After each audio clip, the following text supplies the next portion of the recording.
Hello guys, हमारे YouTube channel master Salim classes में आपका एक बार फिर से स्वागत है। आज हम एक बहुत बड़ी अपडेट लेके आए हैं और वो अपडेट है HKRN से रिलेटेड। अब जो HKRN क्या है, हरियाणा कौशल रोजगार निगम एक गवर्नमेंट ने पोर्टल बनाया था जिसके तहत क्या है, जो अस्थायी कर्मचारी रखे जाते हैं, ठीक है, अस्थायी कर्मचारी रखे जाते हैं, वो अब क्या है, जो HKRN है उसके अंडर रखे जाएंगे। इस पोर्टल के, इस निगम के अंडर जितने भी कर्मचारी हैं उनकी भर्ती गवर्नमेंट करेगी। इसको हम डी कॉन्ट्रेक्चुअल डिप्लॉयमेंट भी बोलते हैं, जिसके तहत क्या है, गवर्नमेंट जो अस्थायी कर्मचारी होती है उनकी भर्ती करेगी, ठीक है। अब जो वर्तमान के अंदर जो HKRN है उसके अंदर लगभग 1 लाख कर्मचारी है वो काम कर रहे हैं, ठीक है। 1 लाख कर्मचारी क्या है, वर्तमान के अंदर HKRN में काम कर रहे हैं। और अब जो HKRN है वही क्या करेगा, जो आउटसोर्सिंग की जो भर्ती है, ठीक है, आउटसोर्सिंग की जो भर्ती है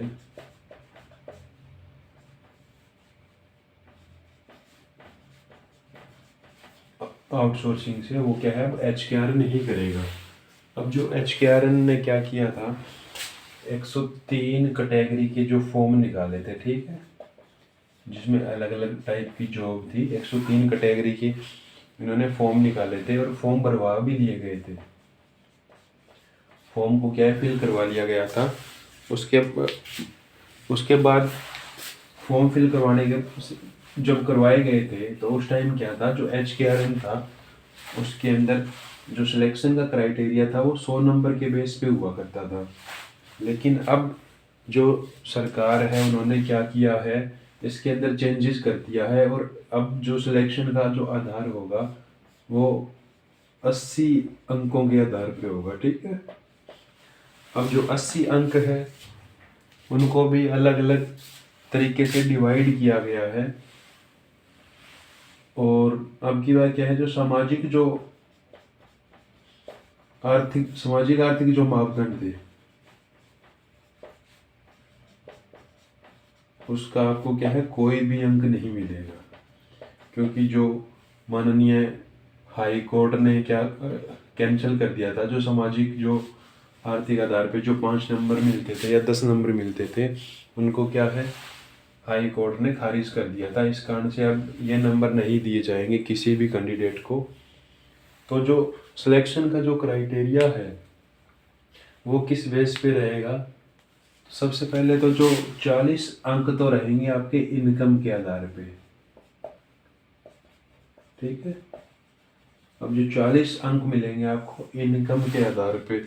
अब जो इनकम के आधार पे कैसे मिलेगी उसको भी डिवाइड किया गया है। अगर आपकी इनकम 1 लाख या 1 लाख से कम है तो आपको क्या है, 40 अंक मिलेंगे, ठीक है। अगर आपकी इनकम 1 लाख से 1,80,000 तक है तो आपको 30 अंक मिलेंगे, ठीक है। उसके बाद अगर आपकी इनकम 1,80,000 से 3 लाख तक है तो आपको कितने अंक मिलेंगे, तो आपको 20 अंक मिलेंगे, ठीक है, 20 नंबर मिलेंगे आपको। और अगर आपकी इनकम 3 लाख से 6 लाख तक है तो आपको 10 अंक मिलेंगे, ठीक है। तो ये आपका इनकम के बेस पे जो क्राइटेरिया है वो है। उसके बाद जो गवर्नमेंट है उसने और भी क्राइटेरिया बनाया है। वो अब उसके बाद इनकम के बाद क्या है, जो कौशल योग्यता है, कौशल योग्यता के भी आपके क्या है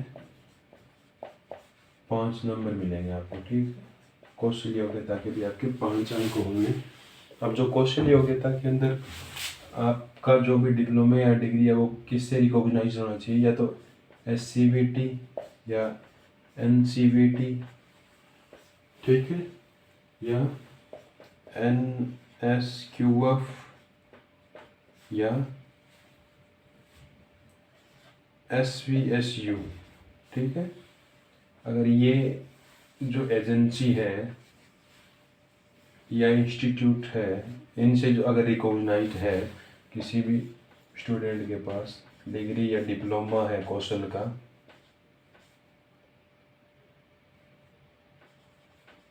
तो आपको 5 अंक मिलेंगे, ठीक है। उसके बाद अगर कोई भी कैंडिडेट है, उसके पास अगर कोई भी पोस्ट निकलती है, उससे अगर ऊपर की योग्यता है, ठीक है, पद से ज़्यादा अगर योग्यता है किसी के पास, हायर एजुकेशन है पद से, तो उसको भी क्या है 5 अंक दिए जाएंगे, ठीक है। तो ऐसे अंकों को डिवाइड किया गया है कौशल रोजगार के तहत जो जॉब निकलेगी उनमें। उसके बाद एक, अब तो ये कौशल योग्यता के आधार पे हो गई। अब आपको पता है भी जो हरियाणा गवर्नमेंट है उसने क्या कर रखा है, जो C और जो D ग्रुप के जो पद है, जो वैकेंसी है, उनके लिए क्या कर रखा है गवर्नमेंट ने, CET अनिवार्य कर रखा है, ठीक है। CET कंपल्सरी कर रखा है। तो अगर किसी का CET क्वालिफाई होता है, ठीक, तो उसको भी HKRN के अंदर क्या है 10 अंक मिलेंगे।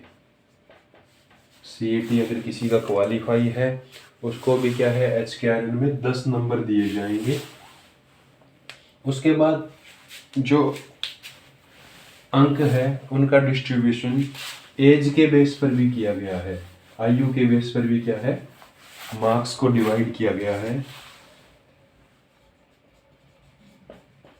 आयु के आधार पर कितने कितने अंक मिलेंगे वो हम आप अभी बताते हैं आपको। अगर आपकी आयु 18 साल से लेके 24 साल तक है तो आपको कोई अंक नहीं मिलेगा, 0 अंक मिलेंगे, ठीक है। और अगर आपकी आयु 24 साल से 36 साल तक है तो आपको कितने अंक मिलेंगे, आपको 10 अंक मिलेंगे, ठीक है। अगर आपकी आयु 36 साल से 50 साल तक है तो आपको 5 अंक मिलेंगे। तो इस प्रकार क्या है आयु के आधार पर अंकों को डिवाइड किया गया है HKRN में। अब जो कोई भी स्टूडेंट है जो अगर अगर डिस्ट्रिक्ट जॉब निकलेगी जो उसको प्राथमिकता देगा तो उसको भी क्या है 10 अंक दिए जाएंगे, ठीक है। मतलब अगर कोई होम डिस्ट्रिक्ट को प्रेफरेंस देता है तो उसको भी क्या है HKRN में 10 अंक मिलेंगे।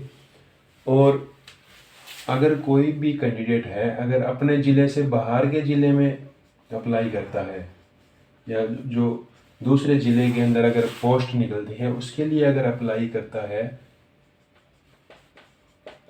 तो उसको कोई भी अंक नहीं दिया जाएगा, ठीक है, 0 अंक दिए जाएंगे, उसको मार्क्स नहीं मिलेंगे। और जो अनुभव, पहले एक्सपीरियंस के भी नंबर थे, अब अनुभव और जो सामाजिक मापदंड है, ठीक है, उसका भी कोई मार्क्स नहीं है, कोई नंबर नहीं मिलेगा उसका भी। अब जो सिलेक्शन होगा जो कैंडिडेट का, ठीक, जो सिलेक्शन होगा कैंडिडेट का वो जो स्कोर कार्ड बनेगा वो उनकी योग्यता के आधार पर और जो आयु के आधार पर जितने अंक दिए जाएंगे उनके हिसाब से उनका क्या है स्कोर कार्ड बनेगा। और उनका उन्हीं अंकों के आधार पर HKRN में सिलेक्शन होगा।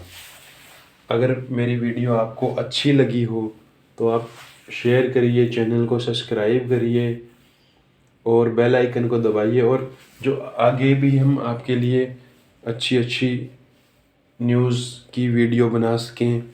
Thank you. Please share my channel and subscribe my channel. Thank you.